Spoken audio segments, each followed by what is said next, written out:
আজি মহাপুৰুষ শ্ৰী শ্ৰী মাধৱদেৱৰ যি জন্ম জয়ন্তী আপোনাসৱে উদযাপন কৰিছে, তাৰ কাৰণে বিভিন্ন বিষয়ববীয়া সকলোকে আপোনালোকে নিমন্ত্ৰণ কৰি সন্মান জনাইছে। অতি আদৰৰ কথা, অতি ভাল লগা কথা। গতিকে আমি তেনেকুৱা এটা পৰিৱেশত আজি ইয়াত উপস্থিত হ'বলৈ পাই নিজকে ধন্য মানিছোঁ।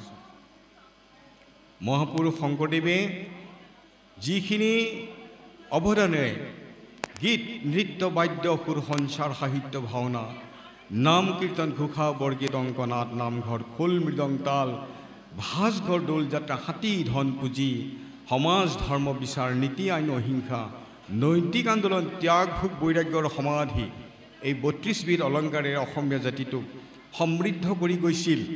মহাপুৰুষ শ্ৰী শ্ৰী মাধৱদেৱে তাত সাৰ পানী যোগাইছিল।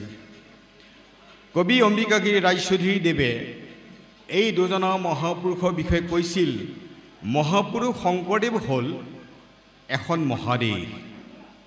মহাপুৰুষ শংকৰদেৱ এখন মহাদেশ, য'ত বিচাৰিলে, য'ত মণিমুক্তা, ফল মূল, ফল ফুল পৰিশোভিত, শস্য শ্যামলাৰ সুশোভিত এখন মহাদেশ, য'ত বিচাৰিলে জীৱন পুষ্টিৰ আমি সকলো ৰস পাওঁ, য'ত বিচাৰিলে আমি মানৱ সভ্যতাৰ সকলো সম্পদ আমি পাওঁ।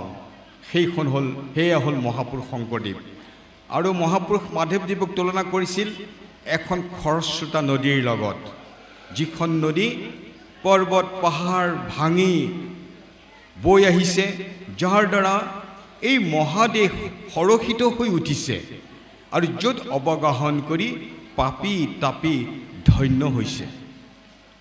আকৌ লিখিছে, মহাপুৰুষ শংকৰদেৱে মাধৱদেৱক যদি লগ নাপালেহেঁতেন, তেনেহ'লে প্ৰচণ্ড মৰ্তণ্ডৰ দৰে মহাপুৰুষ শংকৰদেৱে উজ্জ্বলি উঠিব নোৱাৰিলেহেঁতেন বা তাপ বিলাব নোৱাৰিলেহেঁতেন।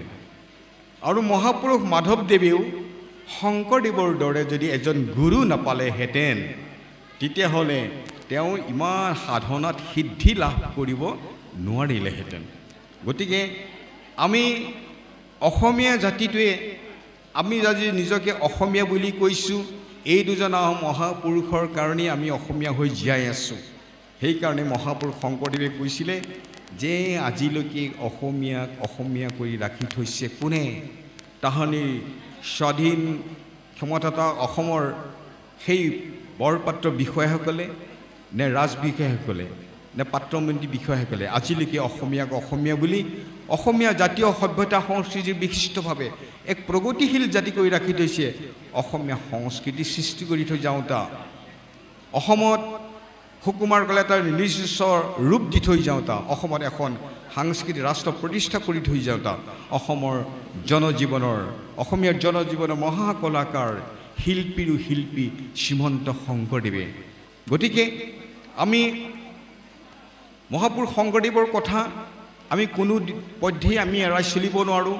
তাৰে যি ধৰ্ম প্ৰচাৰ কৰিছিল, যি ধৰ্ম প্ৰৱৰ্তন কৰিছিল, মহাপুৰুষ শ্ৰী শ্ৰী মাধৱদেৱে সেই ধৰ্মক প্ৰচাৰ কৰিছিল যে এক শৰণ হৰি নাম ধৰ্ম। আজি এই দিনটোত আমি মহাপুৰুষজনাৰ জন্ম বৃত্তান্ত আমি আচলতে চৰিত পুথি আকাৰত আমি ৰোমন্থন কৰিব লাগে। আমি চৰিত তোলা যি প্ৰক্ৰিয়া আমাৰ বহুত সত্ৰত এতিয়াও প্ৰচলিত, আমি চৰিত পুথি পঢ়িলে তেৰা সমস্তৰ সেই জীৱন বৃত্তান্ত আমি জানিবলৈ পাওঁ বহুত কথা, যিবিলাক চৰিত পুথিৰ ঘটনাই আমাৰ জীৱনত বহুত প্ৰভাৱ পেলায়। চৰিত পুথি এটা কথা কৈছোঁ, মাধৱদেৱৰ দিনৰ কথা। এজন মধাই আতৈ বুলি আতৈ আছিল, তেওঁলোকে ভিক্ষা কৰি প্ৰৱৰ্তে, ভিক্ষা কৰি ফুৰোঁতে সেই মধাই আতৈ ইমান স্বাস্থ্যৱান আছিল, সুন্দৰ সুঠাম দেহা, তেওঁ ভিক্ষা কৰিবলৈ গ'ল। ক'লৈ গ'ল? গৈ গৈ গৈ গৈ এখন গাঁও পালেগৈ য'ত নাৰায়ণ দাস ঠাকুৰাতাৰ ঘৰ।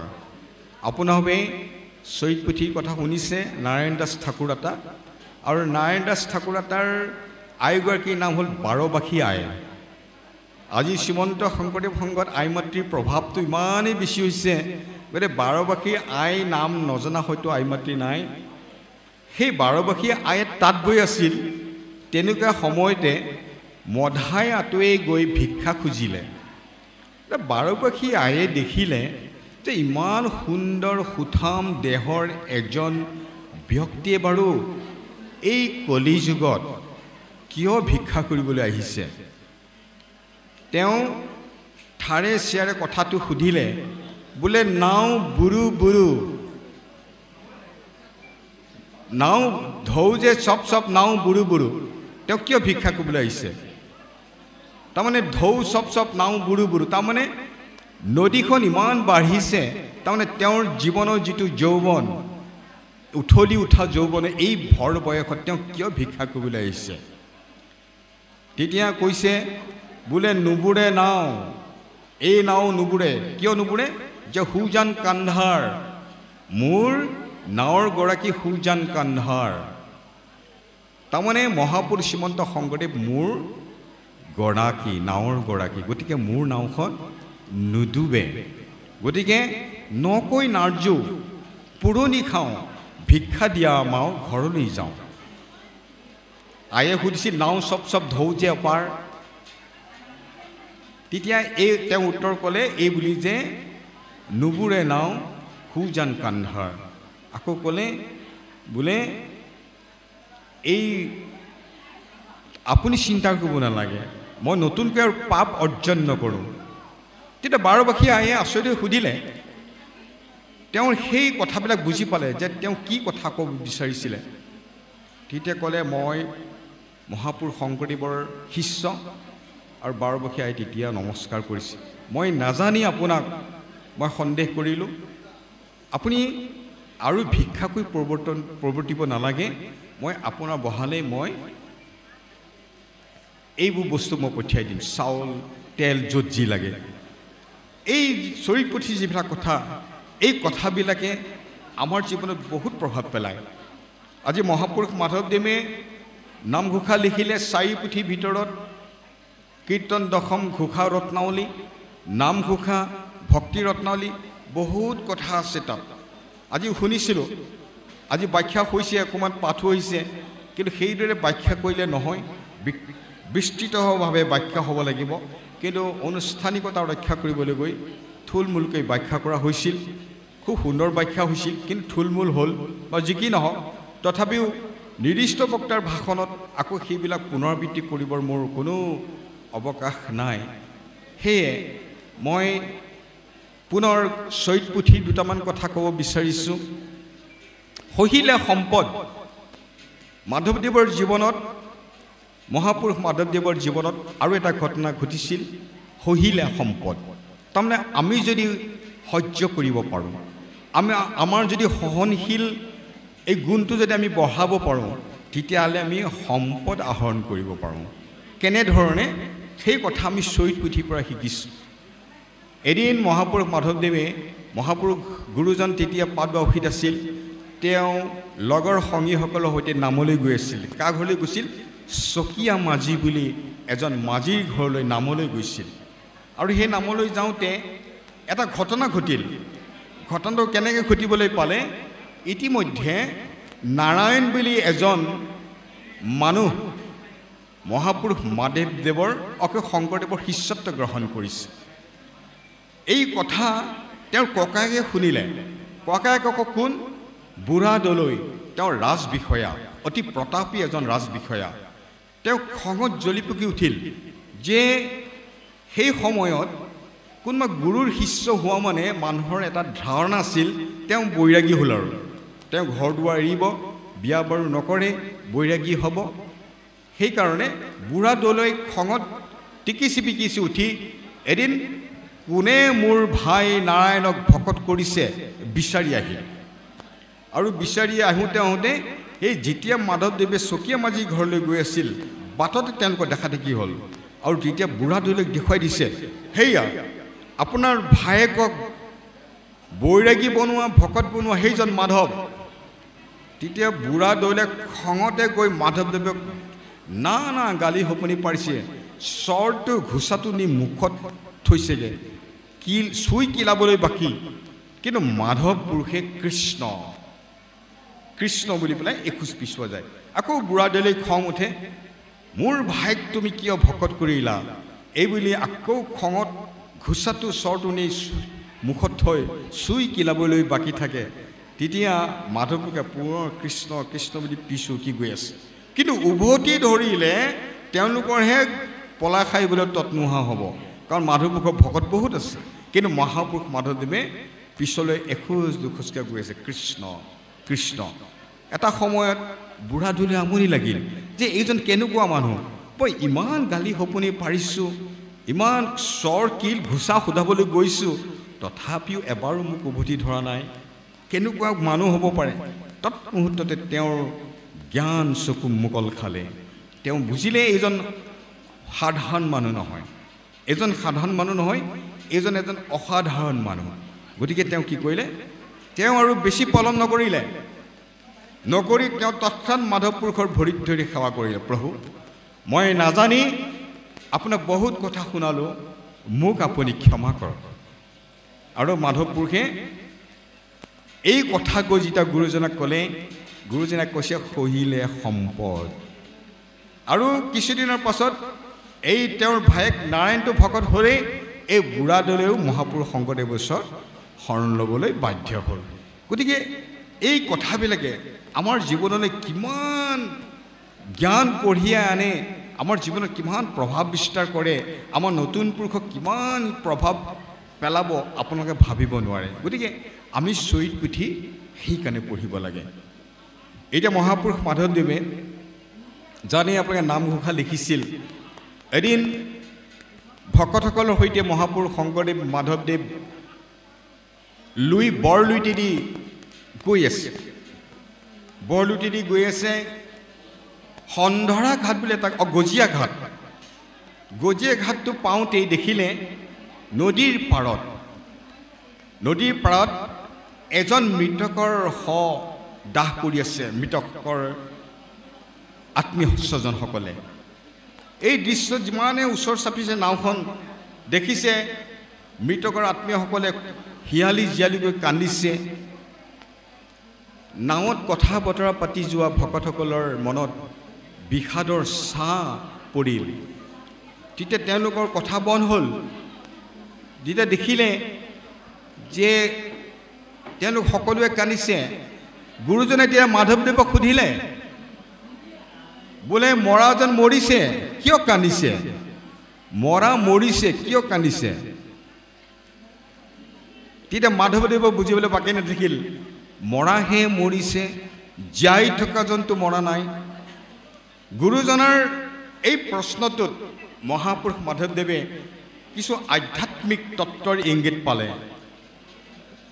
মাধৱদেৱক সুধিলে মৰে কান্দে কোনে তেতিয়া মাধৱদেৱে ক'লে হে প্ৰভু আমি জীয়াই থাকোঁতেই মৰা আৰু মৰাৰ কাৰণে যিসকলে কান্দিছে তেওঁলোক পূৰ্বতেই মৰা গতিকে আমাৰ আত্মাটোৰ আমাৰ পৰমাত্মাৰ এই মৰণ নাই আমাৰ এই জড় দেহটোৰহে মৰণ আছে গতিকে আমাৰ এই জড় দেহটোৰ পঞ্চভৌতিক দেহটোৰ এদিন আমাৰ এই পঞ্চভৌতিক আমাৰ মাটিৰ লগত বিলীন হৈ যাব গতিকে তাৰ কাৰণে আমি কিয় কান্দিব লাগে কথাটোৰ তত্ত্বটো সেইটোৱেই তেতিয়া গুৰুজনাই মাধৱদেৱক কৈছিল বোলে বঢ়াৰপু আমিও এফেৰি কন্যা হওক মাধৱদেৱে বুজি পালে তেতিয়া কথাটো মাধৱদেৱে তেতিয়া হৃদয়ত গুৰুক স্থান দি তেওঁ কাকুতি ঘোষাভাগ সেই নাওঁতে লিখি উলিয়ালে কিমতে ভকতি কৰিব তোমাত হৰিয়ে মই মোৰ সমতি নাজানো তাৰয়ু পাই ৰাম ৰাম। এই যে কাকতি ঘোষা আমি ইমান অন্তঃকৰণে আমি গাওঁ, সেই কাকতি ঘোষাভাগ মহাপুৰুষ মাধৱদেৱে সুললিত কণ্ঠেৰে গায়ো শুনালে, লিখিলেও তেতিয়া মহাপুৰুষ শংকৰদেৱে আপ্লুত হ'ল। গতিকে চৰিত পুথিত আপোনালোকে কেতিয়াবা পঢ়িলে এই কথাটো পাব যে মৰা মৰে কান্দে কোনে, যে কিমতে ভকতি কৰিব তোমাৰ তই। এই কাকতি ঘোষাভাগ ৰচনা কৰা গুৰিতেই এই ঘটনাটো এটা দাহ কৰি থকাক লৈ যে মহাপুৰুষ মাধৱদেৱে যি ঘোষা লিখিছিল সি সঁচাকৈ চিৰযুগমীয়া হৈ থাকিব। গতিকে এনেকুৱা চৰিত পুথিত আৰু কিছুমান কথা আছে। এতিয়া গুৰুজন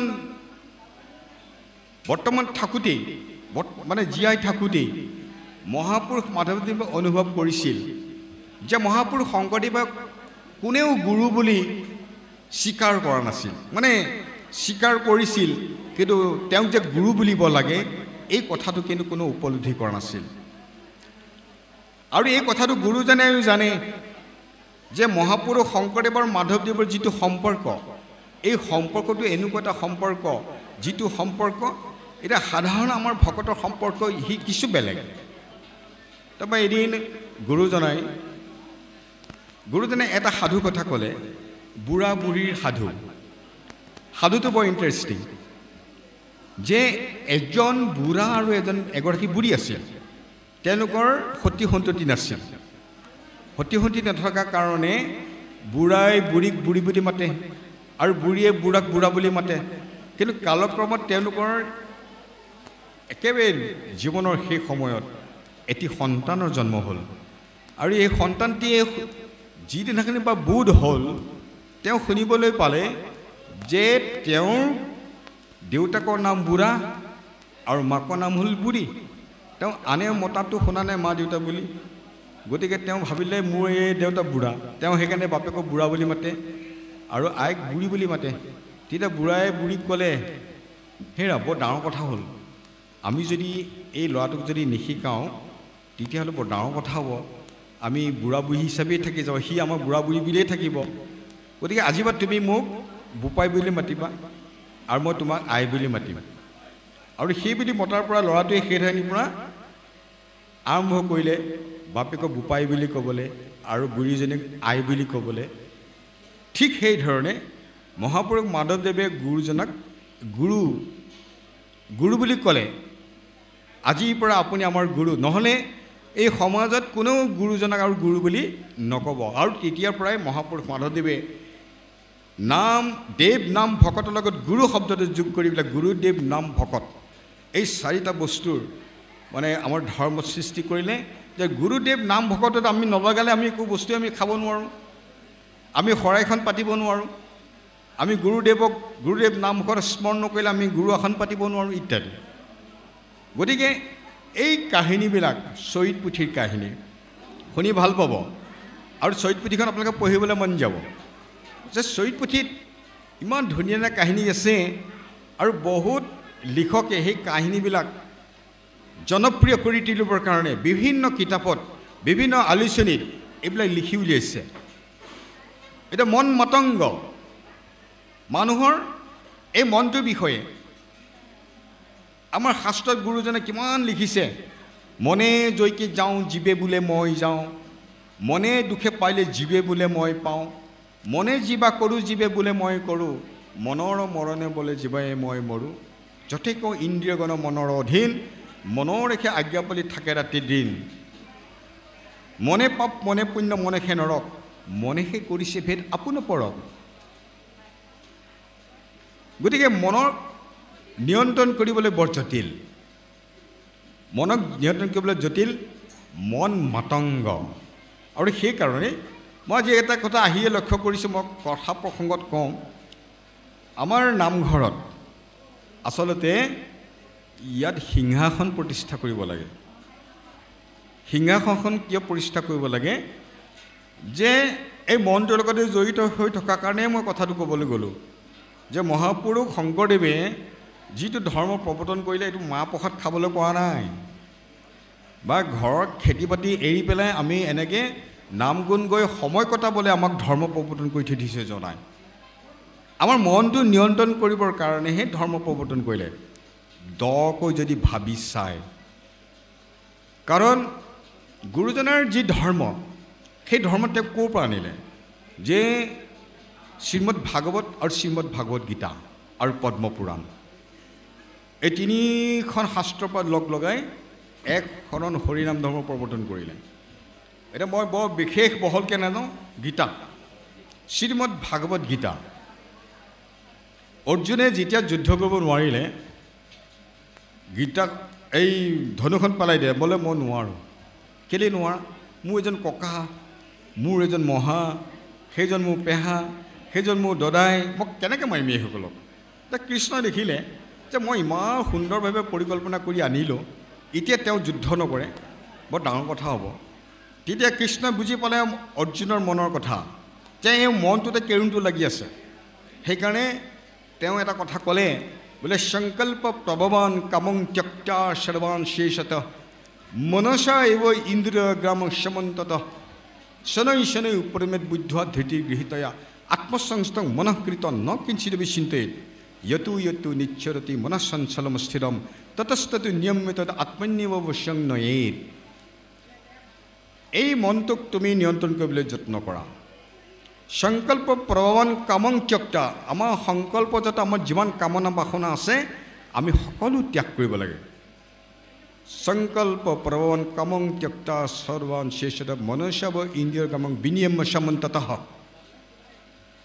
আৰু শনৈ শনৈ উপনিবেদ বুদ্ধ ধৃতি গৃহীত লাহে লাহে বুদ্ধিৰ ওপৰত নিৰ্ভৰ কৰি ধৈৰ্য সহকাৰে আমি মনটোক নিয়ন্ত্ৰণ কৰিব লাগিব আৰু যতেই মনটো পিছলি পৰে ইয়তু ইয়তু নিচ্ছৰতি মনঃসঞ্চলম স্থিৰম যতেই মনটো অস্থিৰ হৈ যায় তাতেই তুমি মনটোক সংযম কৰা এইধৰণে কৃষ্ণই অৰ্জুনক মনৰ বিষয়ে ইমানখিনি জ্ঞান দিছিল আৰু বহুত আছে কথা গতিকে সেই মনটোক যতেইকৈ ইন্দ্ৰিয়গণ মনৰ অধীন মনৰ ৰেখে আজ্ঞা পালি থাকে ৰাত্ৰি দিন এই গোটেই আমাৰ শৰীৰত যিমানখিনি জ্ঞানেন্দ্ৰিয় কৰ্মেন্দ্ৰিয় আছে এই মনটোৰ অধীন গতিকে মনটোক যদি ঠিক কৰিব নোৱাৰোঁ তেতিয়াহ'লে ইন্দ্ৰিয়বিলাকক আমি কেনেকৈ বশ কৰিম মনটোক বশ কৰিবলৈ হ'লে সেইকাৰণে মহাপুৰুষ সংগতে কিমান গভীৰভাৱে অধ্যয়ন কৰি এই আসনখন সৃষ্টি কৰিলে এইটো পৃথিৱীত নোহোৱা নোহোৱা আজিলৈকে কোনো পৃথিৱীত এনেকুৱা ধৰ্ম নাই য'ত ইমানবোৰ তত্ত্ব নিহিত হৈ আছে আপোনালোকে মন কৰিব যে আমাৰ সপ্ত বৈকুণ্ঠৰ প্ৰতীক আমাক এই আসনখনৰ চাৰিওফালে চাৰিটা কি আছে কাছ নাই জানো এই কাছকেইটা কেলৈ দিলে বাৰু মনলৈ প্ৰশ্ন এটা আহিব লাগে সেই কথাটো কৃষ্ণই অৰ্জুনক কৈছিল যে স্থিতপ্ৰজ্ঞ তুমি কেনেকৈ হ'বা অৰ্জুনে সুধিলে স্থিতপ্ৰজ্ঞস্য কা ভাষা সমাধিস্থস্য কেশৱ স্থিতধি কিম প্ৰভাসেত কিম আচিত ব্ৰজেত কিম হে প্ৰভু তুমি মোক কোৱাচোন স্থিতপ্ৰজ্ঞ কাক কয় স্থিতপ্ৰজ্ঞ কেনেকৈ কথা কয় স্থিতপ্ৰজ্ঞ কেনেকৈ খোজকাঢ়ে আৰু স্থিতপ্ৰজ্ঞ কেনেকৈ থাকে তেতিয়া ক'লে কৃষ্ণ কেইটামান শ্লোকত প্ৰজাহাতি যদা কামান সৰ্বান পাৰ্থ মনোগতান আত্মনিবাত্মনা তুষ্ট স্থিতপ্ৰজ্ঞতে দৃশ্যতে যি মনৰ পৰা সংকল্পত যিমানবিলাক কামনা আছে চব বাদ দিছে যি আত্মতে সন্তুষ্টি লাভ কৰিছে সেইজন স্থিতপ্ৰজ্ঞ তাৰপিছত ক'লে দুখেষু না উদ্বিগ্নমনা সুখেষু বিগত স্পৃহ বিত ৰাগ ভয় ক্ৰোধ স্থিত ধীমুনি ঋষ্যতে সেইজনে স্থিতপ্ৰজ্ঞ যি দুখতো ভাঙি নপৰে আৰু সুখতো উত্ৰাৱল নহয় আৰু যাৰ মনত ভয় ৰাগ ক্ৰোধ একোৱেই নাই সেইজন স্থিতপ্ৰজ্ঞ তাৰপিছত ক'লে यदा संहरति स्वयं कुर्मुहंगनिव सर्वशः इंद्रियानिंद्रियार्थैव तस्य प्रज्ञा प्रतिष्ठता यदा संहरति स्वयं कुर्मुहंगनिव सर्वशः कुर्म माने कासय যেতিয়া প্ৰতিকূল পৰিৱেশত নিজৰ অংগ প্ৰত্যংগবিলাক নিজৰ দেহৰ ভিতৰত সুমুৱাই ৰাখে আনে যাতে অপকাৰ কৰিব নোৱাৰে তদ্ৰূপ যিজন ব্যক্তিয়ে নিজৰ ইন্দ্ৰিয় বৃত্তিসমূহ এই ধৰণে সংবৰণ কৰিব পাৰিছে সেইজনেই স্থিতপ্ৰজ্ঞ সেইকাৰণে মহাপুৰুষ শংকৰদেৱে সেই কাছটোক প্ৰতীক হিচাপে ল'লে। মই এইটো প্ৰসংগক্ৰমে কৈছোঁ, প্ৰতীক হিচাপে লৈ পেলাই চাৰিওফালে 4টা কাছ দিলে। আৰু আমি যদি ইন্দ্ৰিয়বিলাক সংযম কৰিব নোৱাৰোঁ, তাৰ পৰা আমাৰ কি হ'ব? পাপ উৎপন্ন হ'ব। আৰু সেই পাপৰ প্ৰতীকটো হ'ল হাতী। আৰু যেতিয়া পাপ উৎপন্ন হ'ব, সেই হাতীক দমন কৰা, পাপক দমন কৰাৰ একমাত্ৰ অস্ত্ৰটোৱে হ'ল নাম সিংহ। গতিকে কাছ, হাতী, নাম সিংহ এই বস্তুকেইপদ যদি ইয়াত নাথাকে, আমি ঘৰটো ৰাখিব লাগে। আজি আমাৰ শ্ৰীমন্ত শংকৰদেৱ সংঘই সংবিধান লিখিছে, আপোনাৰ গৃহটো আপোনাৰ বাবে সিংহাসন প্ৰতিষ্ঠা কৰিব। আৰু এই আসনখন দেখিলেহে আমাৰ মনলৈ ভাৱ আহিব যে কাছ, হাতী এই প্ৰভাৱটো আমাৰ মনত পৰিছেনে নাই, মোৰ ইন্দ্ৰিয়বিলাক সংযম হৈছেনে নাই, মই জীৱশ্ৰেষ্ঠ মানৱ হিচাপে মই নিজকে পৰিচয় দিবলৈ হ'লে এই তত্ত্ববিলাক আমি জানিব লাগিব। যাওঁতে পুৰুষে তত্ত্ব নকৰে বিচাৰ, অজ্ঞান তিমিৰে পৰি দেখে অন্ধকাৰ। আমি এই তত্ত্ববিলাক যেতিয়ালৈকে আমি বিচাৰ বিবেচনা নকৰিম, আমি অন্ধকাৰ থাকিব লাগিব। গতিকে মই প্ৰসংগক্ৰমে এই আসনখনৰ কথা ক'লোঁ, মনৰ কথা ক'বলৈ গৈ সেইকাৰণে আমাৰ মনটোক নিয়ন্ত্ৰণ কৰিবৰ কাৰণে আমি গুৰু সেৱা কৰিব লাগে। গুৰু সেৱা বিনয়ান যতেক উপায়, দুৰ্জয় মনেক আৰু জিনন নাযায়। সংসাৰক তাৰে গুৰু চৰণক সেৱাই, হেন জানি গুৰু সেৱা কৰেও সদায়। আমি গুৰু হয় সেইকাৰণে কৰিবলৈ মহাপুৰুষ মাধৱদেৱে সেইকাৰণে মহাপুৰুষ শংকৰদেৱক গুৰু হিচাপে প্ৰতিষ্ঠা কৰি থৈ গ'ল। এতিয়া সেই গুৰুৱে যেতিয়া ধৰ্ম প্ৰৱৰ্তন কৰিছিল, মহাপুৰুষ মাধৱদেৱে আছিল তেওঁৰ প্ৰপন্ন শিষ্য। সদায় গুৰুজন য'ত থাকে, বিশেষকৈ পাটবাসীত থকা অৱস্থাত মহাপুৰুষ মাধৱদেৱ আছিল গণকুছিত। সেই গণকুছিৰ পৰা ভকত সমন্বিতে মাধৱদেৱে হাবি জংঘল ভাঙি সদায় গুৰুজনৰ ওচৰলৈ যায় ধৰ্মীয় বিষয়ত আলাপ আলোচনা কৰিবলৈ। এবাৰ কি হ'ল, তেওঁ ভকত সমন্বিতে তেওঁ গুৰুজনাৰ ওচৰলৈ গৈছিল। যাওঁতে হাবিৰ মাজত কি হ'ল, এটা প্ৰকাণ্ড বনৰীয়া মহ শুই আছে। তেওঁ ভকতসকলে দেখিলে সৰ্বনাশ, এতিয়া মহটো কাষেদি গ'লে আমাকতো শুদাই নেৰিব। সেইকাৰণে ভকতসকলে কি কৰিলে, কাষেদি বাট বুলিলে। কিন্তু মহাপুৰুষ মাধৱদেৱে কি কৰিলে, মহাপুৰুষ মাধৱদেৱে ভাবিলে, মোৰ কপালত যদি চাউল আছে, মোৰ আয়ুষত যদি চাউল আছে, তেতিয়াহ'লে মোক মহটোৱে কি কৰিব, এই কালে মোক কি কৰিব। সেইকাৰণে তেওঁক মহটো কাষেদিয়ে গুচি গ'ল। আৰু মহটো গমেই নাপালে, মহটোৱে ভাবি পোৱা নাই যে মোৰ কাষেদি এনেকৈ মানুহ এটা পাৰ হৈ যাব। তাৰপৰা এই কথাখিনি যেতিয়া গুৰুজনাক ক'লে, গুৰুজনে আচৰিত হ'ল। তেওঁৰ খং উঠিল মাধৱদেৱৰ ওপৰত যে তুমি কিয় ইমান সাহস কৰিলা। বোলে প্ৰভু, আপোনাৰ কৃপাতে আমি সাহস কৰিছোঁ। তুমি জানানে যে চাকিত তেল শলিতা থাকিলেও চাকি বতাহত নুমাব পাৰে। আমাৰ কপালত আয়ুস আছে, তথাপিও আমি মৃত্যুক আকলি ল'ব পাৰোঁ যদি পৰিৱেশটো ভাল নহয়। এই কাল, মহটো হ'ল কাল, তুমি কালৰ লগত কিয় এনেকৈ খেলিলা, আঁতৰি আহিব পাৰিলাহেঁতেন। তাৰমানে তুমি অদৃষ্টবাদী হ'লা, তুমি সেই নেদেখাজনৰ ওপৰত নিৰ্ভৰ কৰিলা। কিন্তু আমাৰ ধৰ্মটো অদৃষ্টবাদী নহয়। আমি সেইকাৰণে যে মোক ঈশ্বৰে যি কয় কৰিব আৰু, এই কথাটো আচলতে আমাৰ গুৰুজনৰ ধৰ্মত নাই। নেদেখাজনে কৰিছে আৰু কৰিছোঁ আৰু, তেনেকুৱা ধৰণৰ অদৃষ্টবাদী কথা নাই। তাৰ আমাৰ ধৰ্মটো ইমানেই বিজ্ঞানসন্মত, আমাৰতো ঈশ্বৰ নেদেখা বুলিতো কোনো কথা নাই। সমস্ত ভূততে ব্যাপী আছো মই হৰি বুলি যদি কোৱা হৈছে, তেতিয়াহ'লে ঈশ্বৰ ক'ত নাই? ঈশ্বৰটো সকলোতে আছে। পৰলৈ দেখুৱাই দিলে খুটাটোতো আছে, তেতিয়াহ'লে ঈশ্বৰ সকলোতেই আছে। নেদেখা ঈশ্বৰ এজনৰ ওপৰত ভিত্তি কৰি আমি যদি জীৱন প্ৰৱৰ্তিবলৈ হয়, তেতিয়াহ'লে এইটো অদৃষ্টবাদী ধৰ্ম। সেইকাৰণে গুৰুজনাৰ ধৰ্মটো অদৃষ্টবাদী ধৰ্ম নহয়, দৃষ্টবাদী। আমি ভগৱানক দেখিছোঁ, আমি ঈশ্বৰক দেখিছোঁ, আৰু ঈশ্বৰ আমাৰ সকলোৰে হৃদয়ত আছে, আমাৰ সকলোৰে হৃদয়ত আছে, বিৰাজমান। ঈশ্বৰঃ সৰ্বভূতানাম হৃদ্দেশে অৰ্জুন তিষ্ঠতি ভ্ৰাময়ন সৰ্বভূতানি যন্ত্ৰৰুৰাণী মায়া। কৃষ্ণ গীতাত কৈ গৈছে ঈশ্বৰৰ জীৱ অংশে তুমি প্ৰৱেশিলা গাঁৱে গাঁৱে, জীৱ অংশে সকলোৰে দেশত আছে।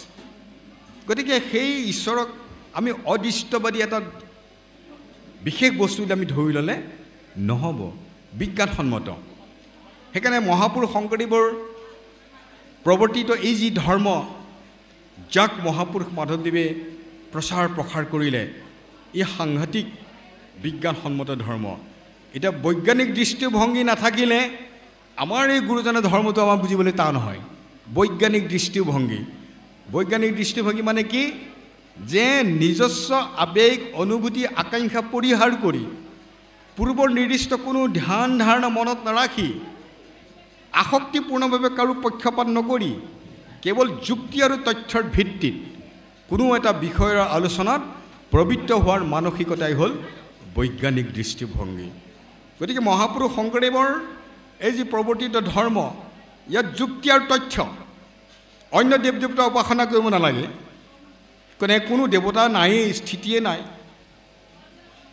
হৰিবিনে যতেক আচন্ত আনদেৱ আপোনাকো ৰাখিব ক্ষম নোহেকে, মাধৱদেৱে লিখি থৈ গ'ল ভক্তিৰত্নদেৱ। নাহি আপোনাৰো পুৰি কালৰ ভয়তে তাৰাসৱে আনক ৰাখিবে কেনেমতে। বৃত্তাসুৰৰ ভয়ত ইন্দ্ৰ পলাই তত্ত্ব আহিছিল। গতিকে সেই দেৱতাসকলে আমাক কেনেকৈ ৰাখিব?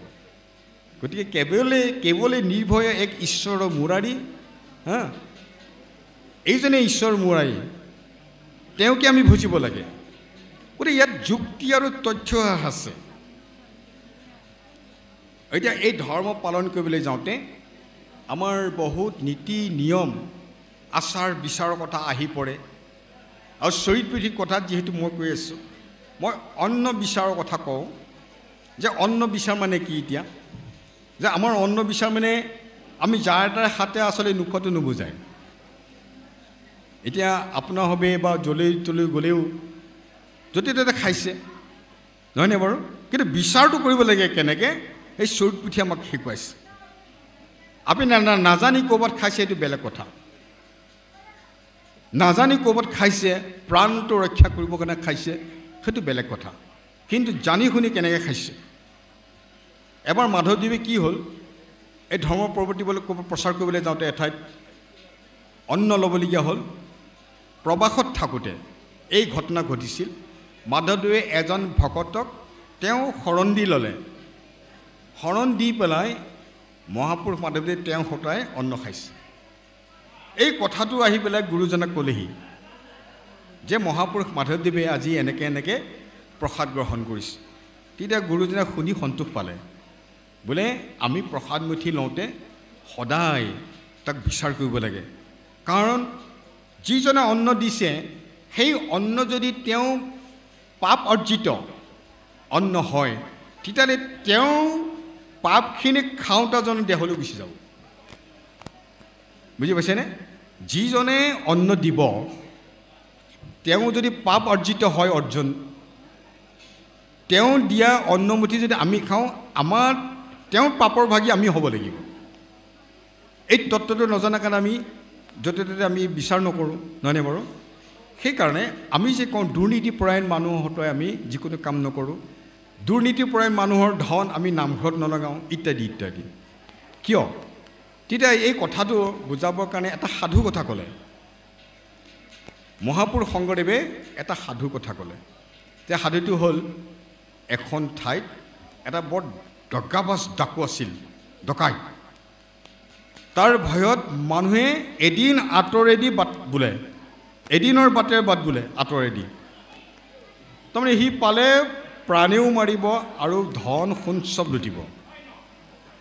এদিন সেইখন গাঁৱলৈ এজন সাধু মানুহ যাবলগীয়া হ'ল। সেই সাধুজন যেতিয়া গৈ গম পালে বোলে ইয়াত এনেকুৱা এখন ডাকু আছে, সন্ধিয়া হ'ল, এতিয়া যাব ক'লৈ? তেওঁ সেই হাবিদি গ'লে ৰাতি জীৱ জন্তুৰ হাতত মৃত্যু হোৱাৰ ভয়, আৰু ক'ৰবাত কাৰোবাৰ ঘৰত থাকিবলৈ গ'লেও ডকাইতৰ ভয়, সেই ডাকুৰ ভয়। তেওঁ উপায় নাপায় কি কৰিলে, সেই ডকাইতটোৰ ঘৰতে আলহী খোৱাৰ ব্যৱস্থা কৰিলে, যে মই তাৰ ঘৰত যদি আলহী থাকোঁগৈ, সি অন্ততঃ মোক ধন সোপা গোটেই সোপা লুটি ল'লেও, মোৰ লামলাকতো যিকেইটা আছে সেইকেইটা ল'লেও অন্ততঃ মোক প্ৰাণে নামাৰে। এই কথাটো ভাবি পেলাই সাধুজনে সেই ডকাইতটোৰ ঘৰত আলহী থাকিবলৈ গ'ল। ডকাইতটোৱে ভাবিলে যে মোৰ ঘৰলৈ আলহী আহিছে, বৰ আচৰিত কথা, এইজন মানুহ সাধাৰণ মানুহ নহয়, নিশ্চয় কোনোবা ডাঙৰ মানুহ। সেই বুলি ভাবি তেওঁক ধুনীয়াকৈ ৰাখিলে মেলিলে, ৰাতি এসাঁজ ধুনীয়াকৈ খোৱালে আৰু ৰাতিপুৱা সোনকালে গা পা ধুৱাই সোনকালে বিদায় দিলে।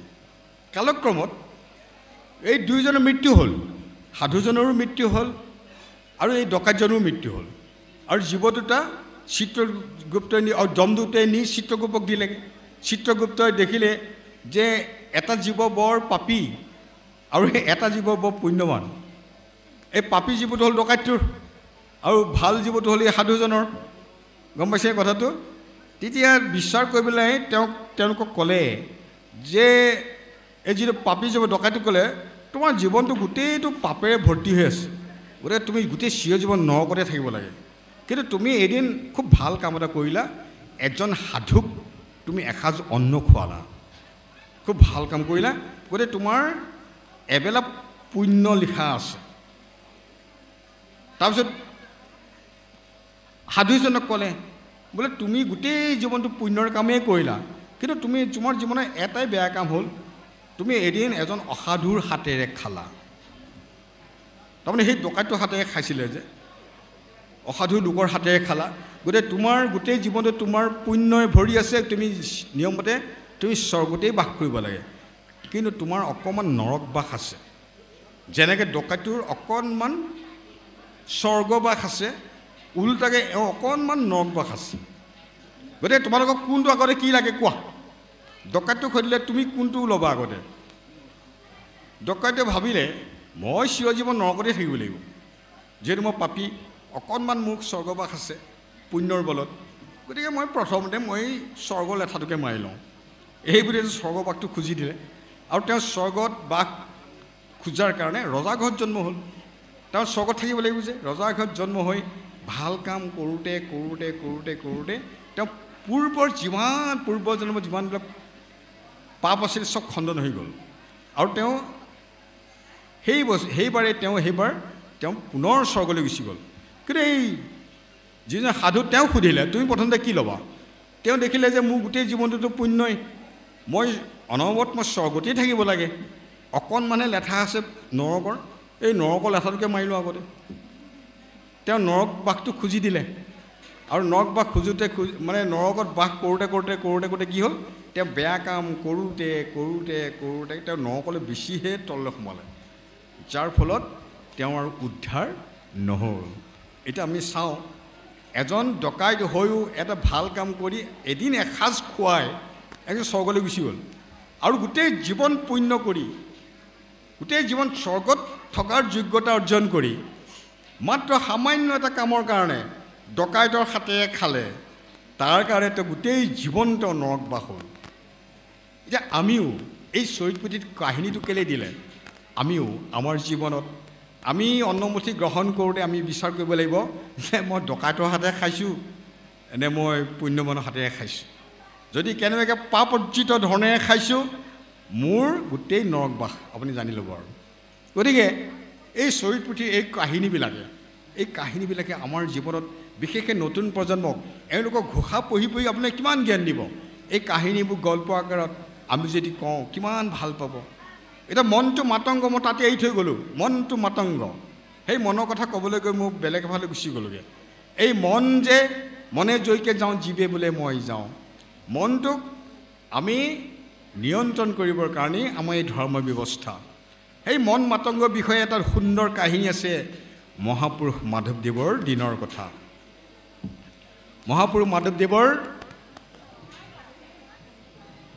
এজন বৰ ভাল শিষ্য আছিল, তেওঁ হ'ল পয়োনিধি, আৰু মুৰাৰী বুলি অন্য এজন শিষ্য আছিল। এদিন মুৰাৰীয়ে গৈ মাধৱদেৱক লগালেগৈ, বোলে বাপ, এই যে আমাৰ পয়োনিধি, ইয়াত নাম সকামত তেওঁ অকণো মন কাণ নাই নহয়, তেওঁ ঘৰলৈহে মন।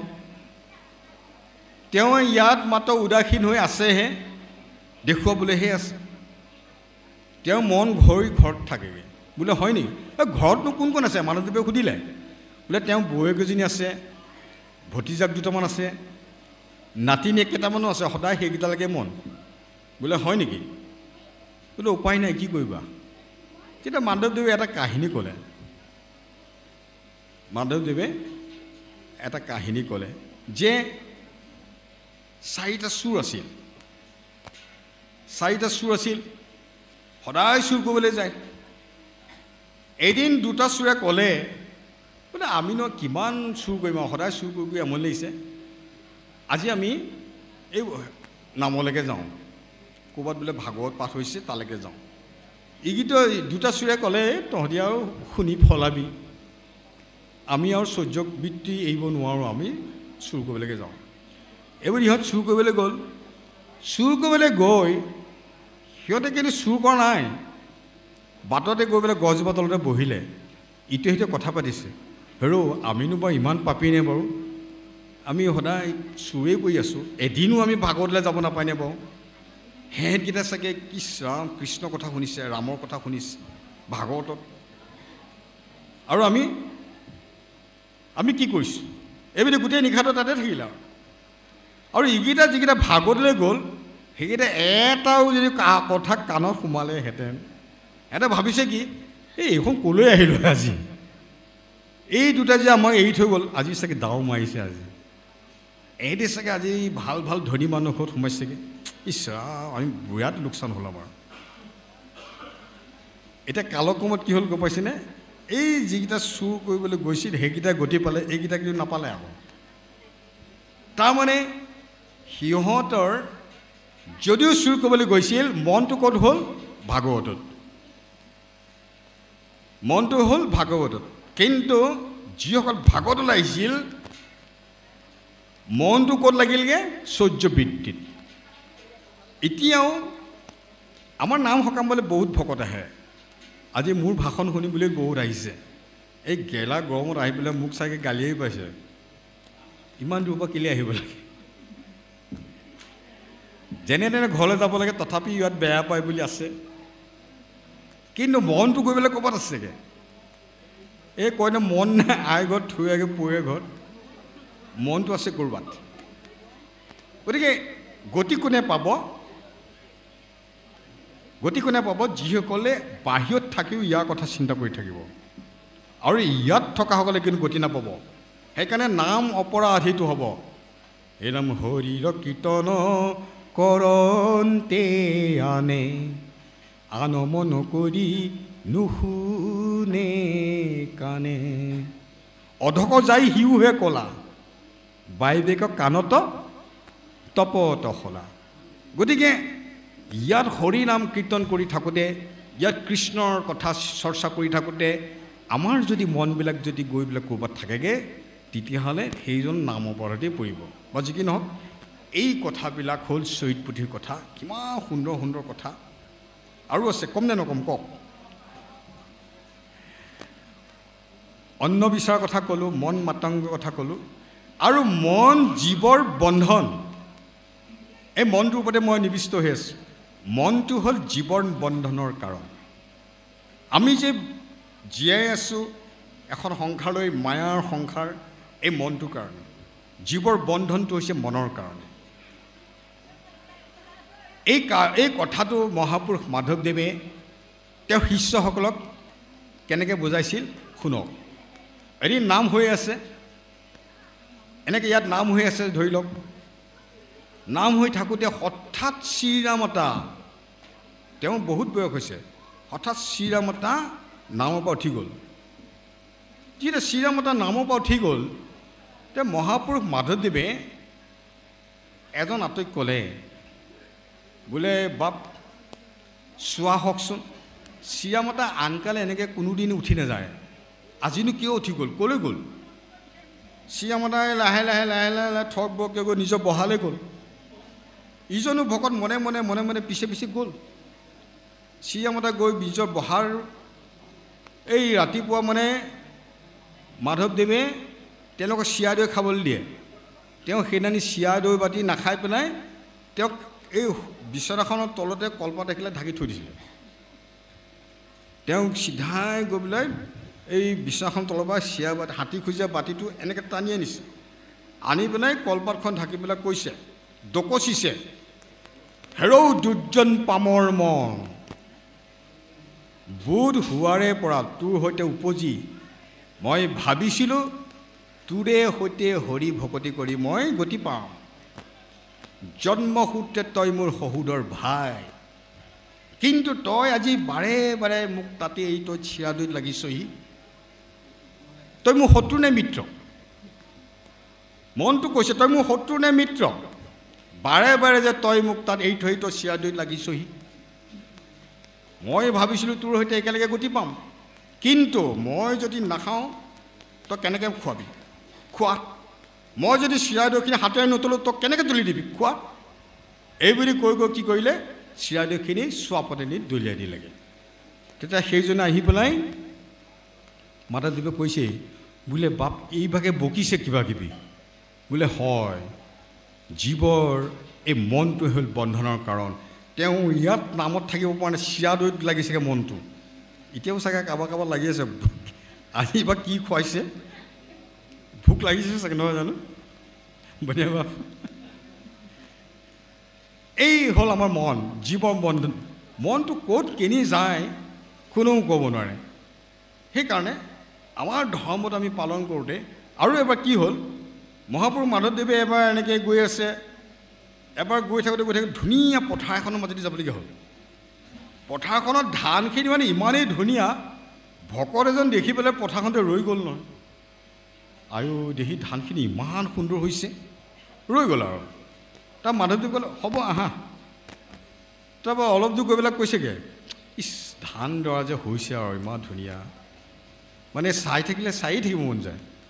তাৰপিছত সেইবাৰো গ'ল, আৰু অকণমান দেৰি পিছত গৈ পেলাই কৈছেগৈ, বোলে কি ক'ম, সেই ধান দৰা কথাটো মোৰ মনলৈ আহিয়ে আছে আৰু।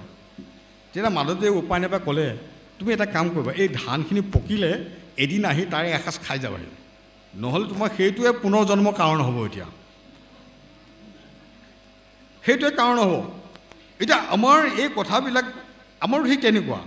আমি সেইকাৰণে কোনো বস্তুতে আমি মোহটো আমাৰ থাকিব নালাগে।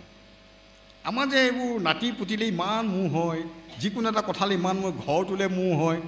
বহুত বাপ বৈষ্ণৱ এনেকুৱা আছে, ঘৰটো একদম মানে তাজমহলৰ নিচিনা বনাই ল'লে আৰু ঘৰৰ পৰা কেনি ওলাই নাযায়। এতিয়া তাৰমানে বাহিৰলৈ গৈ ভাল নাপায়, ঘৰত থাকি ভাল পায়। AC আছে, ফ্ৰিজ আছে, চব আছে। সেই মোহবিলাক আমি লগত একোৱেই নিব নোৱাৰোঁ। এবাৰ এজন আঁতৰি আছিল, তেওঁ বৰ চিকতা, ইমানেই চিকতা, এই নাৰায়ণ দাস ঠাকুৰ এটা, মাধৱদেৱৰ সখী বন্ধু নাৰায়ণ দাস ঠাকুৰ এটাই মানে ভাবিলে এইজনক মই কেনেকৈ ভকত কৰোঁ। তেওঁক যদি কিবা এটা খোজে নহয়, এৰা দুপইচামান দিয়াচোন মোক ঘৰলৈ পঠিয়াওঁ, নাই বুলি কয়, ইমানেই তেওঁ চিকতা। তাৰপৰা নাৰায়ণ দাস ঠাকুৰে এদিন গৈ পেলাই সেই ভকতক ক'লেগৈ, বোলে হেৰি নহয়, মই আজি সামাজিক এটা দেখিলোঁ বুজিছা। বোলে কি সামাজিক দেখিলা? বোলে মই গৈ পেলাই মোৰ মৃত্যু হ'ল, সপোনত মোৰ মৃত্যু হ'ল, মই গৈ পেলাই বৈকুণ্ঠ পালোঁগৈ নহয়। বোলে হয় নেকি? এতিয়া বৈকুণ্ঠত তুমি কাক লগ পালা? এই চিধাই গৈ গুৰুজনকে পালোঁগৈ। অ' কৃষ্ণ কৃষ্ণ, তুমি গুৰুজনক পালাগৈ? অঁ আকৌ গুৰুজনক পালোঁ। তাৰপিছত কি হ'ল জানা, তোমাৰ পিতাকো পালোঁ নহয় তাৰ কাষতে। অ' মোৰ পিতাক পালা? পিতাদোক পালা? সি আৰু তাক সেৱাই কৰিলা, মোক পিতাদোক পালে বুলি যে ক'লে। কৃষ্ণ কৃষ্ণ, মই আজিলৈকে দেখা নাই পিতাদোক, তুমি দেখিলাগৈনে? তাকো গুৰুজনৰ লগত দেখিলা? আচ্ছা পিতাদে কি কৈছে, মোৰ কথা কিবা সুধিছেনে? বোলে সোধা নাই, কিন্তু মোৰ দেখি বৰ দুখ লাগিলে। কি দুখ লাগিলে হে?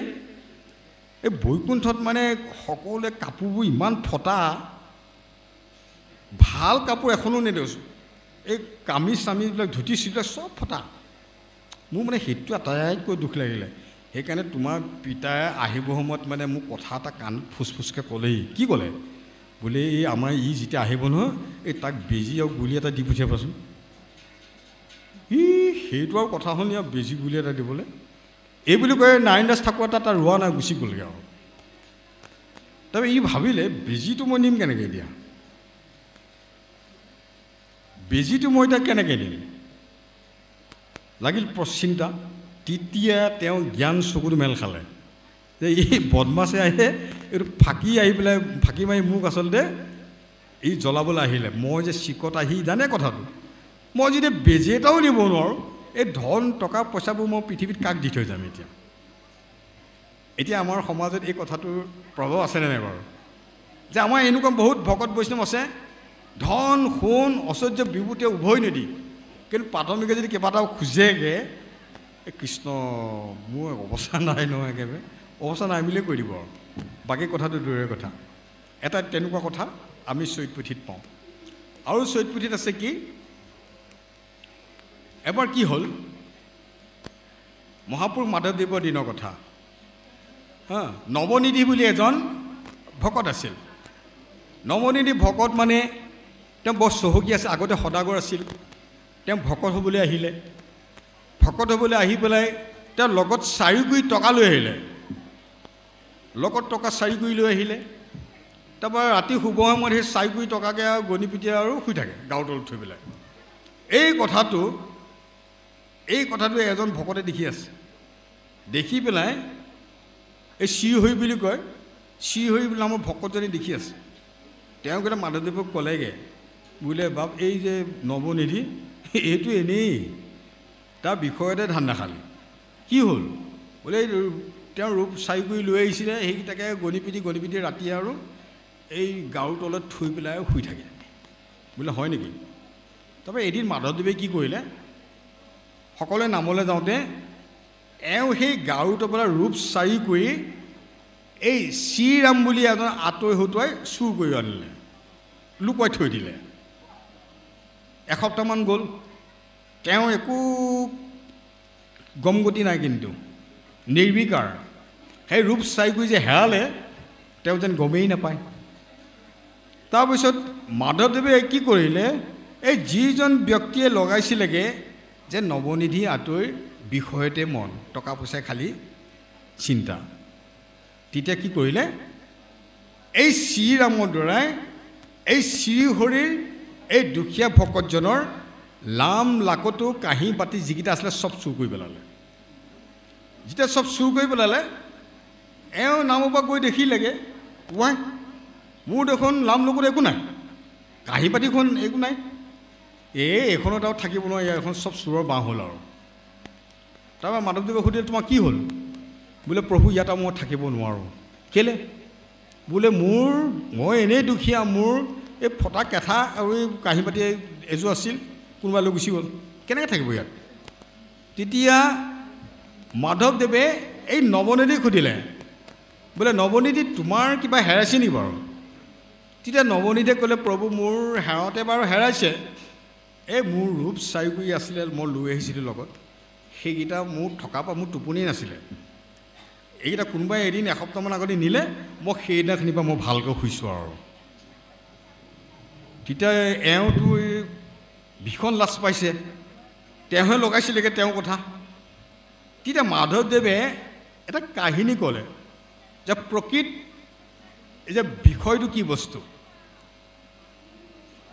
বোলে বহু দিনৰ আগতে মিথিলাত এজন ৰজা আছিল, মাধৱদেৱে ক'লে দেই, শুনিব ভালকৈ। বহু দিনৰ আগতে মিথিলাত এজন ৰজা আছিল, তেওঁৰ নাম আছিল বহুলাস্য। আৰু ৰজা মিথিলাৰ বহুলাস্য তাতেই, সেই ৰাজ্যতেই শ্ৰুতদেৱ নামৰ এজন ব্ৰাহ্মণ আছিল, তেওঁ এখন আশ্ৰম আছিল, আৰু 2 কৃষ্ণ ভক্ত আছিল, 2 কৃষ্ণ ভক্ত। কৃষ্ণ যেতিয়া দ্বাৰকাৰ পৰা আহে মিথিলালৈ, কৃষ্ণ কিন্তু সেই মিথিলাৰ ৰজাৰ ৰাজকাৰেঙত থাকেগৈ। এই কথাটো শ্ৰুতদেৱে দেখি আছে সদায়। তেওঁ মনত ভাবিলে যে কৃষ্ণ বৰ চতুৰ, সৰুতেতো এই গাখীৰ দৈ ক্ৰীম যিমান আছে চব চুৰ কৰি খালেই, এতিয়াও তেওঁৰ স্বভাৱটো এৰা নাই।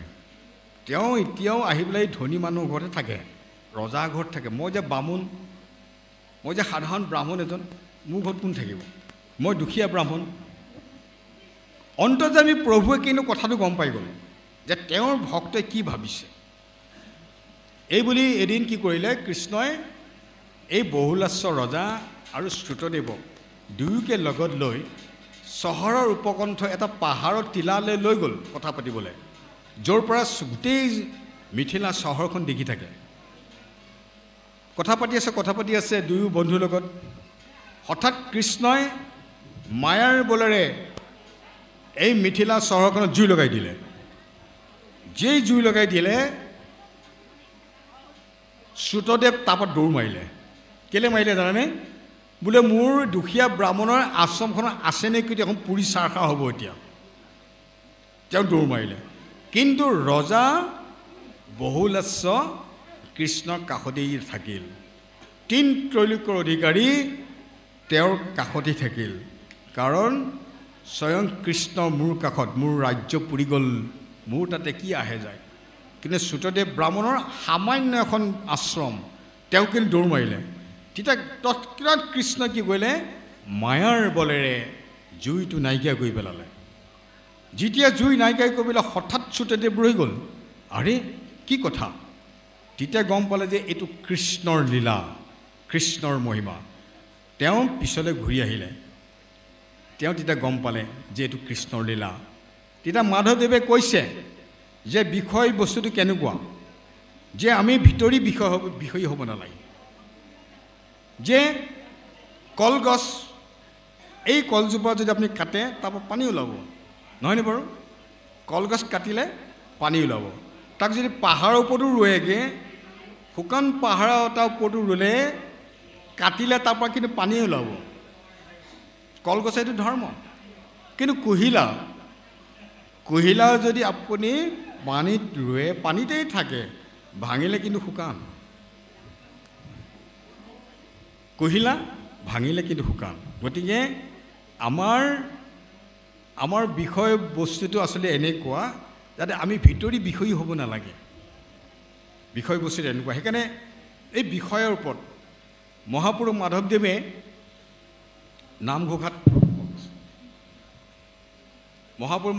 নামঘোষাত ভক্তি ৰত্নাৱলীত বহুত কথা লিখিলে, আনকি বৰগীতো লিখিলে।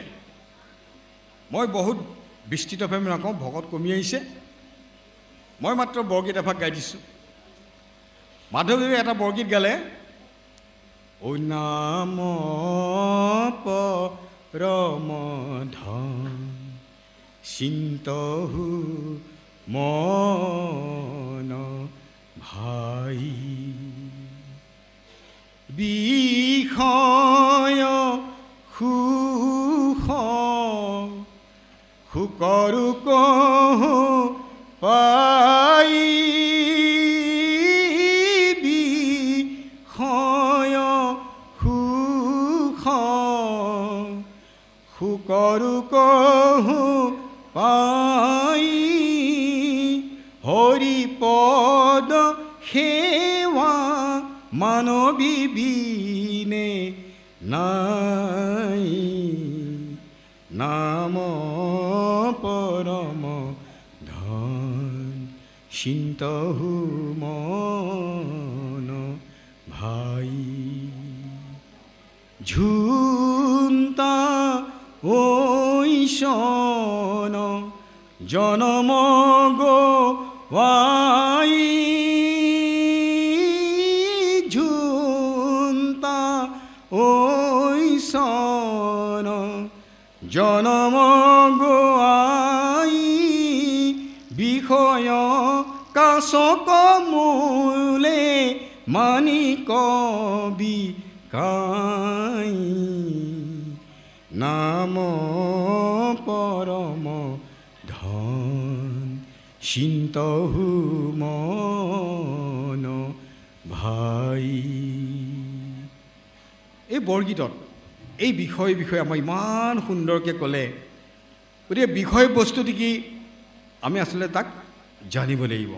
যে আমি যদি বিষয়তে যদি জন্ম হৈছোঁ, আমি যদি সদায় বিষয়ৰ কথাই চিন্তা কৰি থাকোঁ, তেতিয়াহ'লে কি হ'ব? আমাৰ মনটো বিষয়ীয়ে হ'ব। কিন্তু সেই বিষয়ক আমি ত্যাগ কৰিব লাগিব। এতিয়া বিষয় মানে কি? পুত্ৰ ভৰ্য ধন শৰীৰ স্বজন, এই 5টা হ'ল মূল বিষয়।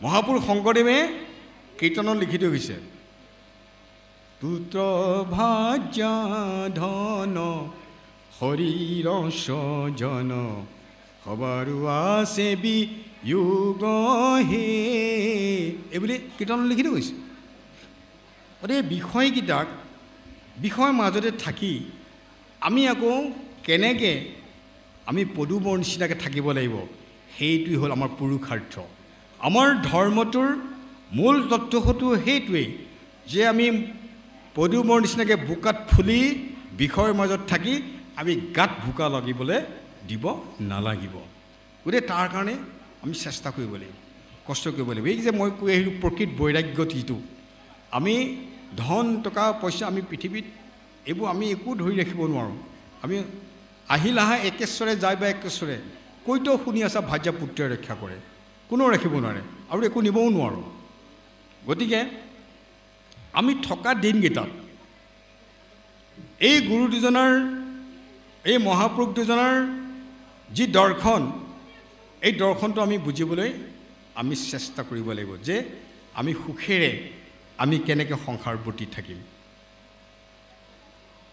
এতিয়া বিষয় বৈৰাগ্যটো কেনেকৈ নাইকিয়া কৰিম গুৰুজনাই লিখিছে যে ভকতি কৰন্তে আহি ঈশ্বৰ কৃষ্ণৰ চাৰিবিধ বৈৰাগ্য হয় পুৰুষৰ ভকতি কৰিলে আমাৰ চাৰিবিধ বৈৰাগ্য আপোনা আপুনি আহিব এই ৰাম ভকতি কৰন্তে আহি ঈশ্বৰ কৃষ্ণৰ ও চাৰিবিধ বৈৰাগ্য হয় পুৰুষৰ প্ৰথম বৈৰাগ্য তাৰ শুনিও নিৰ্ণয় ও বিষয় ভোগকতে জীৱাক ইচ্ছা হয় প্ৰথম বৈৰাগ্যটি কি যে বিষয় বাসনাবোৰ ত্যাগ কৰিবলৈ মন যাব কিন্তু কেনেকৈ মন যাব আপুনি হৰি ভকতি কৰিব লাগিব যে ভকতিটো কি বস্তু যে কৃষ্ণ অৰ্জুনক কৈছে মূৰ কথা শ্ৰৱণ কীৰ্তন বিনে আন নাহিকে ভকতি সখী দৃঢ় কৰা জ্ঞান যে মোৰ কথা শ্ৰৱণ কীৰ্তন কৰাৰ বাহিৰে বেলেগ ভকতি একো নাই আমি ভাগৱত পঢ়িছোঁ কীৰ্তন পঢ়িছোঁ ঘোষা পঢ়িছোঁ ৰত্নাৱলী পঢ়িছোঁ কি পঢ়ি তাত কি পাইছোঁ কেৱল কৃষ্ণৰ কথা গতিকে মোৰ কথা তোমালোকে শ্ৰৱণ কীৰ্তন কৰা তাতেই চব পাবা আৰু এইখিনি পঢ়োঁতে তাক লওঁতে আমাৰ কি হ'ব আমাৰ বিষয়ৰ প্ৰতি আমাৰ এটা বৈৰাগ্য আহিব সেইটো হ'ল প্ৰথম বৈৰাগ্য অনন্তৰে শুৱে আখি বৈৰাগ্য দুতয় লুণ দুগ্ধ মধু আদি স্বাদু বস্তু চয় সমস্তকে তেজী সুখে কৰয় ভোজন কৃষ্ণৰ কথাত মাত্ৰ ৰতি সৰ্বক্ষণ দ্বিতীয় বৈৰাগ্যটো কি যে খোৱা বোৱাৰ প্ৰতি আমাৰ অনীহা এটা আহিব আপুনি এতিয়া মাপকাঠিডাল নিজেই চাব পাৰে যে মোৰ ভকতি হৈছেনে নাই যদি ভকতি হৈছে আপোনাৰ বিষয় এটাৰ পিছত এটা আহি থাকিব কি বৈৰাগ্য এটাৰ পিছত এটা আহি থাকিব প্ৰথম বৈৰাগ্যটো আহিলে মই ক'লোৱেই যে এইবিলাক বস্তু এইবিলাক মন যাব কিন্তু সেইবুলি সেইটো বৈৰাগী নহয় যে আমাৰ গেৰুৱা বসন পিনি হাতত বিন এখন লৈ পেলাই ক'ৰবালৈ গুচি যোৱাটো সেই বৈৰাগীটো নহয় আমাৰ বৈৰাগ্য আমাৰ যিজন ভকত সেইজনেই বৈৰাগী প্ৰকৃত যিজন ভকত তেওঁৰ বাহিৰে ভিতৰে তেওঁ খোৱা বোৱাৰ প্ৰতি কোনো অনুৰাগ নাই যি পায় তাকে খাব এইটো দ্বিতীয় বৈৰাগ্য কিন্তু কৃষ্ণৰ সেৱাটো মাত্ৰ ৰতি সৰ্বক্ষণ তেওঁ নোখোৱাকৈ যদি কৃষ্ণৰ কথা শ্ৰৱণ কীৰ্তন নকৰে সেইটো দ্বিতীয় বৈৰাগ্যলৈ নপৰিব শ্ৰৱণ কীৰ্তন আমি সদায় কৰিব লাগিব পাছে আহি শুৱে আৰু বৈৰাগ্য তৃতীয় মনে বিষয়ৰ ভোগ সকলেতে জয় মনে বিষয়ৰ ভোগ সকলেতে জয় তৃতীয় বৈৰাগ্যটো কি মনটোৱে যিমানবিলাক বৈৰাগ্য বিষয় আছে বিষয়ৰ ভোগ আছে চব ত্যাগ কৰিব বিচাৰিব নাই মোৰ আৰু এতিয়া বয়স হ'ল মই এতিয়া এইবিলাক খোৱা বোৱাৰ প্ৰতি মোৰ আৰু কোনো ৰাপ নাই কিন্তু ইন্দ্ৰিয় বাহিৰতো ইন্দ্ৰিয়ভাৱে মাত্ৰ ভোগ কৰে কৃষ্ণৰ সেৱাটো মাত্ৰ ৰতি নিৰন্তৰে ক'বলৈ গৈছিলে উপায় নাপায় খাবলগীয়া হ'ল ইন্দ্ৰিয়ই কোৱা নাই ইন্দ্ৰিয় বৃত্তিবিলাক মানে মনটোৱে কোৱা নাই কিন্তু তেওঁ খাবলগীয়া হ'ল কেনে খালে বুজি পাইনে তেওঁ যিটো বস্তু সদায় নাখায় তেতিয়াহ'লে আমিষ ভোজন কৰি দিলে বা কিবা এটা কৰিলে মই উদাহৰণ এটা দিছোঁ কিন্তু মনটোৱে কোৱা নাই এই ধৰণে তৃতীয় বৈৰাগ্যটো আমি যেতিয়া পাম তৃতীয় বৈৰাগ্যত থকাৰ কালত লাহে লাহে লাহে লাহে এই ৰাম চতুৰ্থ বৈৰাগ্য আহি হুৱে অনন্তৰে তেজয় বিষয় ভোগ বাহিৰে ভিতৰে মই নাখাওঁ বুলিছোঁ নাখাওঁ নধু গা ধোৱালি নেখাওঁ ভাত খোৱালি নিগিলোঁ কি কৰ কৰ সেইটো হ'ল চতুৰ্থ বৈৰাগ্য মনে বিষয়ৰ ভোগ বাহিৰে ভিতৰে ত্যাগ কৰিব লাগিব গতিকে আমাৰ গুৰুজনাৰ ধৰ্মৰ এইটো হ'ল একেবাৰে শেষ পৰ্যায় আৰু আপুনি চাব কাৰোবাৰ ভকতি নহ'লেও যেতিয়া বয়স হৈ আহিব লাহে লাহে লাহে লাহে খোৱা বোৱাৰ প্ৰতি এনেই অনীহাত আহে সেইকাৰণে মহাপুৰুষ মাধৱদেৱে নামঘোষাত কেইঘোষামান ঘোষা লিখিলে অ শিশুৰ বিষয় ঐ আশায়াগ ও যুৱা সেৱা কৰে ও পায়া লাগ ও বৃদ্ধে ভোগ কৰি পিঠি দিলে বিষয় হৰি ভকতি ক পৰিহৰি ও বৃদ্ধে বিষয় তেৰ কৰি ও পুনু পালতীয়া নিৰেখি আশা কি ৰাম পুনু পালতীয়া নিৰেখি আশা কি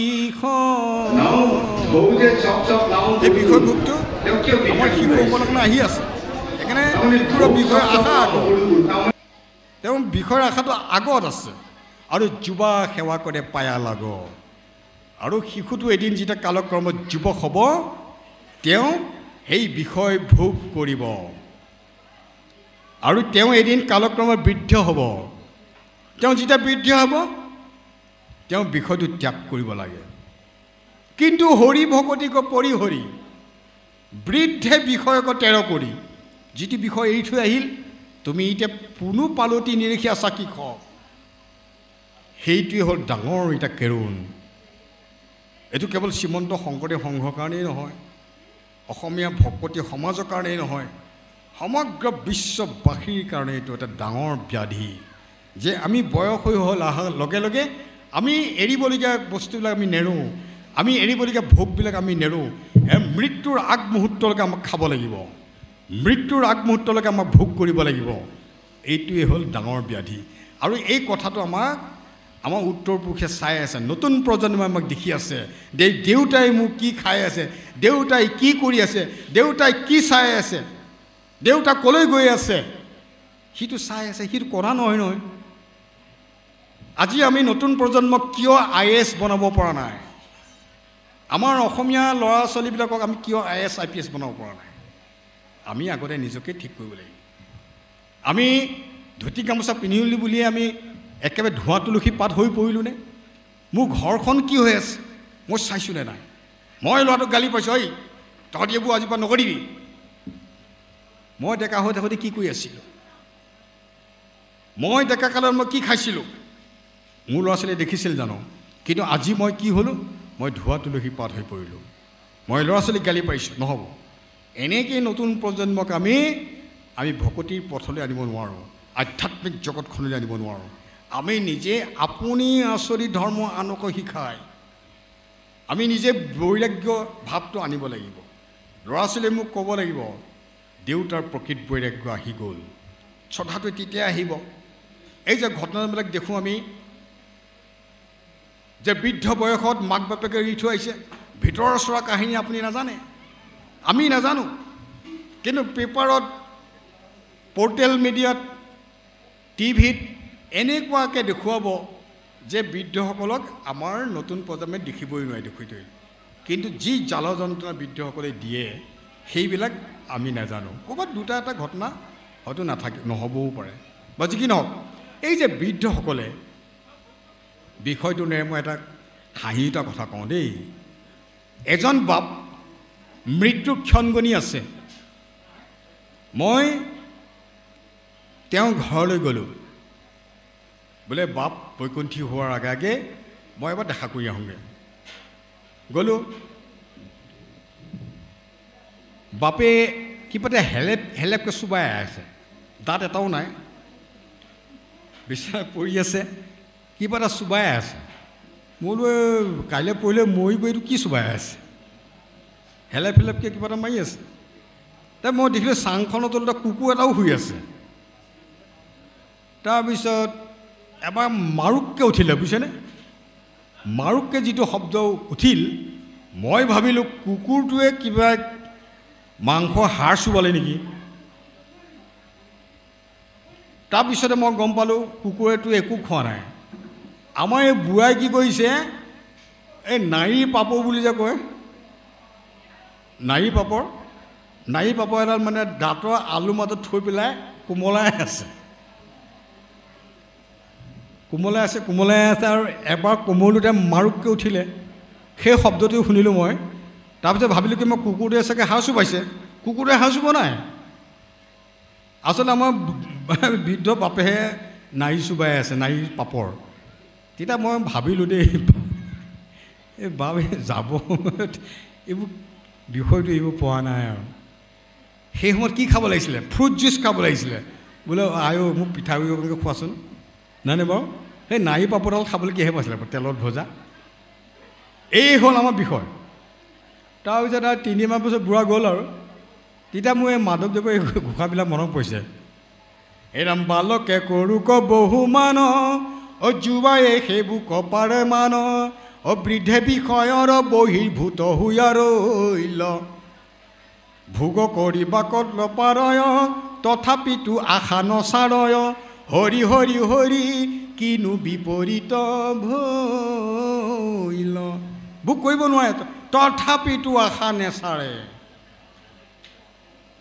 বৃদ্ধ হৈ বেজানা বিষয়ক ভোগ কৰিবা নপাৰয় ভক্তিহীন বৃদ্ধে তেজিতে সামৰ্থনয় দশনবিহীন কুটা যেন হাড় চুবাইবা নপাৰয় জিভালৰ বৰ কৰি মাত্ৰ চেলে কয় বুজি পালেনে এই যে ঘোষাত মাধৱদেৱে লিখিত হ'ল যে হাড় চুবাব নোৱাৰা বুঢ়া কুকুৰে দাঁত এটাও নাই তথাপি জিভা লৰব বৰ কৰি এই হাড়ডাল চেলিকি থাকে আমিও হ'ল তেনেকুৱা মানুহ কিন্তু কুকুৰেতো শাস্ত্ৰ পঢ়িব নোৱাৰে আমি শাস্ত্ৰ পঢ়িব পাৰোঁ আমি কাণেৰে শুনি পেলাই আমি অনুকৰণ কৰিব পাৰোঁ গতিকে আমি অনুকৰণ কৰিবৰ কাৰণে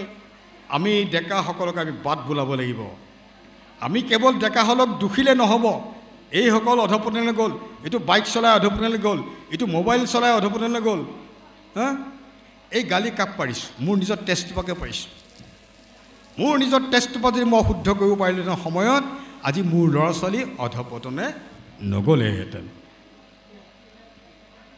এই নাম বৃদ্ধা ভৈল যিটো জনে বিষয়ক নেৰে ঘূৰ সংসাৰত গয়া সিটো জন পৰে বৃদ্ধ হ'লে যদি ঘূৰ বিষয় নেৰে এই ঘূৰ সংসাৰত পৰিবগৈ লাগিব সেইকাৰণে কৈছে যিটো জনে চাহে আপোনাৰ কুশলক এৰিবাক লাগে সেইটো ঘূৰ বিষয়ক ঘূৰ বিষয়টো এৰিব লাগিব গতিকে মহাপুৰুষ মাধৱদেৱৰ বহুত তেনেকুৱা ঘোষা আছে ৰত্নাৱলীত আছে আমি জানিবৰ কাৰণে তেৰাই ইমান কষ্ট কৰি কান্তিমালা টিকাখন তেওঁ ভক্তিৰ ৰত্নাৱলী ৰূপ দিলে কণ্ঠভূষণে মহাপুৰুষ শংকৰদেৱক বাদত হৰুৱাম বুলি কৈ বাৰাণসী পালেগৈ তাৰপৰা ব্ৰহ্মানন্দৰ পৰা সেই শাস্ত্ৰখন লৈ আনিল আহি পেলাই গুৰুজনাক দিলেহি আৰু সেই শাস্ত্ৰখন মহাপুৰুষ মাধৱদেৱ হতুৱাই তৰ্জমা কৰালে অসমীয়ালৈ। আৰু নাৰায়ণ দাস ঠাকুৰতাই এটা ফকৰা যোজনা লিখিলে, বোলে 12 হাত জালৰ 13 হাত ফটা, ভাল মাছ মাৰিলি বাপেৰ বেটা, ৰৌ বৰালি সৰকি গ'ল, পুঠি খলিহা পাহে পাহে ৰোল। কেলে ক'লে যে 12 হাত জালৰ 13 হাত ফটা, মানে জালখন যদি 12 হাত হয় 13 হাত ফটা হ'লে তাত কিবা মাছ পাব জানো? কিন্তু এইটো আধ্যাত্মিক এটা ফকৰা যোজনা। ভাগৱতখন 12 স্কন্ধৰ, কিন্তু ৰত্নাৱলীখন 13টা বিৰচন, এটা বিৰচন বেছিকৈ আছে, সেইভাগ কি শৰণ বিৰচন। সেইকাৰণে মহাপুৰুষ মাধৱদেৱে এইখন লিখাৰ পিছত গুৰুজনাক যেতিয়া অৰ্পিলে, তেতিয়া গুৰুজনে কৈছিল, তুমি যদি এইখন আগতে দিলাহেঁতেন মই ভক্তি ৰত্নাকৰখন নিলিখিলোহেঁতেন। গতিকে ভক্তি ৰত্নাৱলীখন আমি সকলোৱে পঢ়িব লাগে। ভক্তি ৰত্নাৱলীখন পঢ়িলে তাত ভকতি কেনেকৈ হ'ব, স্মৰণ বন্দন পদসেৱন, তাৰপিছত শ্ৰৱণ কীৰ্তন আত্মনিবেদন, এইকে 9 বিধ ভকতি তন্নকে আমাক বুজাই গৈছে।